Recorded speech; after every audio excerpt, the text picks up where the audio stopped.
Magandang araw sa inyong lahat mga Lodi. Ating pag-uusapan today.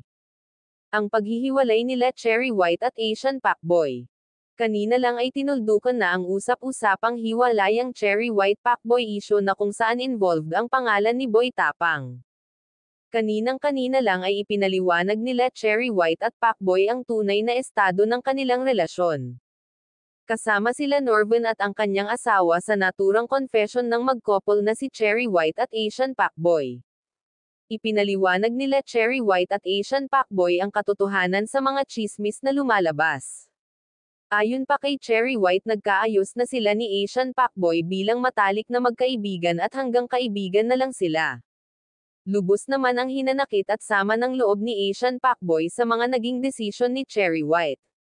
Napaiyak na lang si Asian Pacboy at napaiyak na lang din si Cherry White dahil mahal pa daw nila ang isa't isa, kaso mas maligaya na daw ngayon si Cherry White sa feeling ni Boy Tapang at talagang napapasaya daw siya ni Boy Tapang ngayon ayon pa kay Cherry White.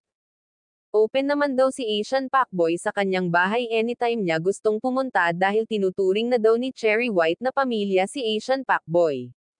Nagpaliwanag din kanina si Boy Tapang sa kanyang vlog na nagmamahalan daw sila ni Cherry White at hindi daw niya inagaw si Cherry White kay Asian Pacboy bagkus matagal na daw silang hiwalay. Kamakailan lang nagpalabas ng saloobin at opinyon si Makagago kay Boy Tapang. As kaibigan daw siya ni Boy Tapang, nagbabala at nag-warning na si Makagago na iwasan daw niya si Cherry White dahil sobrang mautak daw si Cherry White.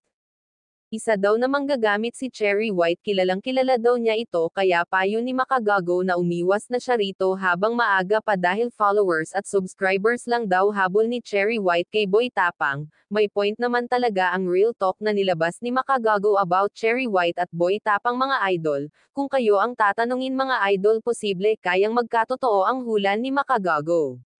Nagagamitin lang din ni Cherry White si Boy Tapang. Comment down below.